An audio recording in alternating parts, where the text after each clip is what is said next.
Good morning, everyone. My name is Efren Junior Similia and BSCM 2E. Today, topic is all about information economics. Information. Isa-isa mo natin yung word by word natin. Information. Economics na. Information. In today's economy, information provides a value, not asset. For example, customers can try on a new shirt or experience a food catering company menu before purchasing. However, organization most provide a full experience to avoid loss of interest. Yun, syempre. Yung, ayun, from the word information, dapat, may info na yung bibili sa'yo. May info na yung customer mo na na maganda yung quality ng tinitinda mo kasi para umulit pa sila, para hindi mawala yung interest nila sa iyong product. Economics. In economics, a good term, an experience of good if is valued by majority of the consumers we have used. Almost every new product is an experience of a good with a special price of testimonials to assist a customers learn about new things. Yan. Economics, dapat handa silang maka-adapt sa pagbabago. Handa kang makapag-adapt sa pagbabago para naso dito, to assist customers to learn about new things. Yan. Information economics naman tayo. Information economics is a branch of microeconomic theory that study how information affects an economy to economic decision. Yan. Ito na yung how to affects an economy, information, and economic decision. Browsing previews. An example of strategy is a movies trailers that normally run from 1 to 3 minutes, giving viewers a glimpse of what the film is all about. Yon. Alam niyo yung bagong palabas ngayon nila Alden tsaka ni Kat. Ayun, 'di ba? Ang ganda ng trailer na pinalabas nila. Syempre ikaw isang tao tulad mo, syempre napanood mo yung ganung trailer. Syempre mag-glimpse ka doon kasi mag-goosebumps kasi napakaganda at nakakakilig. Parang 'di ba? Sari-saring emosyon na ramdaman mo. Syempre ikaw bilang isa gusto mong mapanood yung film nila na yon. Syempre ikaw mapapabili ka ng ticket kasi sa trailer pa lang ang ganda na paano pa kaya pag pinanood mo yung buong film, di ba? Next is branding. Big names such as Microsoft and Apple have no issue when it comes to launching new products as people have already established their trust on this brand. Yan. For example, dito is yung Adidas na sapatos or bag. Pero doon tayo focus tayo sa Adidas na sapatos.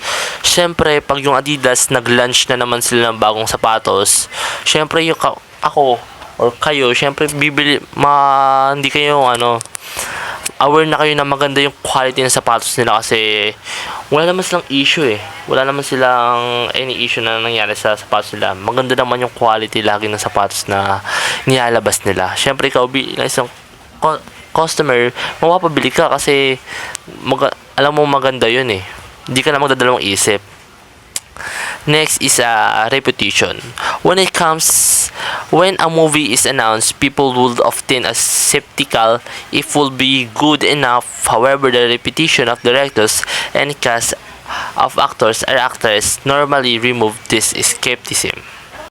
For example, Michael Bay is known for successfully directing the Transformer movie franchise. The reputation has made of his movie blockbuster hit as people have made a connection that if it is a Michael Bay film. Yon nga, 'di ba? Kunyari isa ako magaling na director, gumawa ng isang palabas.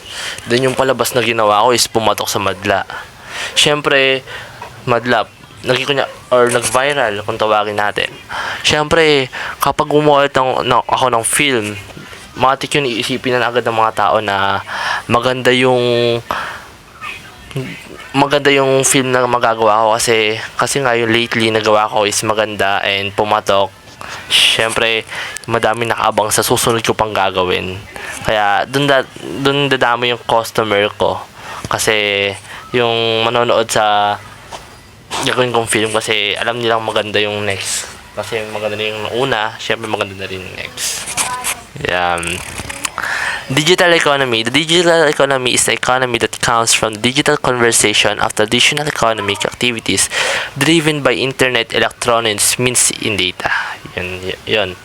Ngayon, lahat naman tayo, syempre, gumagamit na ng ng digital na ngayon lang tayo. Digital tayo ngayon eh.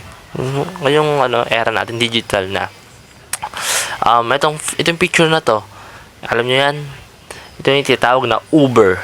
Yan, syempre kapag ikaw nasa malayong lugar ka tapos maulan, mahirap maghintay ng ng sasakyan, wala kang makita. Syempre, nasa apps lang ng cellphone niya, no? Pwede kang maka-open mo na yung apps na Uber. Then, ayun, maghanap ko na kung gusto mo sasakyan ba, taxi, motor. Parang parang dito, angkas yan. Ganun yung Uber. Syempre, diba ngayon, click na lang, matik yan. Mga ilang minutes na nandiyan agad sa tabi mo yung yung driver. Yan. Tapos next picture is Netflix. Yan. Popular to sa madami. Madami nanonood dito. And Netflix, yan nakapakapopular na ito kasi dito nga makapanood yung mga videos or film na magaganda na sulit yung bayad mo. Alam ko may bayad to pag may premium, kailangan mag-premium ka ata para ka makapanood yung mga video dito, kailangan is magbabayad ka may babayaran ka muna, pero worth it naman yung babayaran mo kasi napakadaming videos talaga na mapapanood mo. Ikaw na lang yung magsawa sa panonood. Ayun nga, and doon lang natatapos yung topic natin about sa information economics. Yan. Muli, ako si Emilia Efren Jr. Laging nandito para sa'yo.